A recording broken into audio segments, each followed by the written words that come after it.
এরপরে ব্যবসায়িক জীবনে ভেজাল আসবে, রাজনৈতিক জীবনে ভেজাল আসবে, আন্তর্জাতিক জীবনে ভেজাল আসবে। জোরে হন কথা ঠিক কিনা? আর জোরে হন কথা ঠিক কিনা? এজন্য আমি পুরুষ, বিশেষ করে যুবক যারা আছেন, আমি আপনাদের খেদমতে বলে যাচ্ছি, বেগানা পুরুষ, বেগানা নারী, যদি বেগানা পুরুষে বেগানা নারীকে দেখা হারাম হয়, ভিতরে আপনি যে মেয়ে লোকের ছবি দেখেন, এটা দেখা হালাল না হারাম? আর একটু জোরে, আর জোরে বলেন। যুবক বলি দেখা যায় ফেসবুকে আর ইউটিউবে এই খারাপ দৃশ্যগুলি দেখতে দেখতে সারা রাত কাটায় দেয়, সারা জীবন।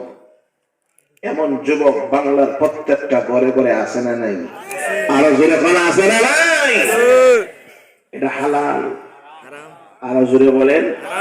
সারা রাত্রে আপনি চোখের জিনা করছেন, তখন এটা দেখে দেখে কেউ দেয় না, তখন প্রথম ট্রাই করে তার বড় ভাইয়ের বউর সাথে ঘরে। কথা ঠিক না? আপনারা কি নারাজ হয়েছেন? বলেন তো, বাস্তবতা এমনটা আছে না নাই? আছে না নাই? এজন্য যদি এই মাহফিলটা যদি সতর্ক সাবধান হয়, তাহলে ঘরের ছেলেরাও কোনোদিন ঘরে লাইন করতে পারবে না, সুযোগ নেই। কথা ঠিক না? তাহলে প্রথম দুর্বলতার জায়গা হলো ঘরের নারী। কথা ঠিক নেই? নারী তুমি সুযোগ দাও কেন? এই সুযোগটা তুমি দেওয়ার কারণে তুমিও নষ্ট, জাহান্নামী। আর যুবকের চরিত্রের ভিতরে কলঙ্ক দাগ লাগাইলে সামাজিক ভাবে কলঙ্ক, এবং আখিরাতেও জাহান্নামে। জোরে হন কথা ঠিক কিনা? আর জোরে হন কথা ঠিক কিনা? এজন্য বলি, নবীজি বলেন, ও নারী, তুমি যদি তোমার এই পর্দা পোশাকে তুমি নিজেকে নিজে লুকিয়ে রাখো,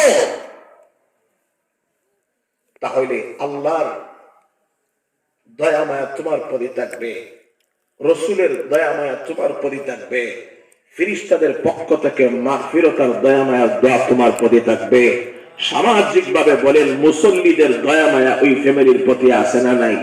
আরো জোরে বলা আছে না নাই? এজন্য যত লুকায় থাকবে তত দাম বাড়ে না কমে?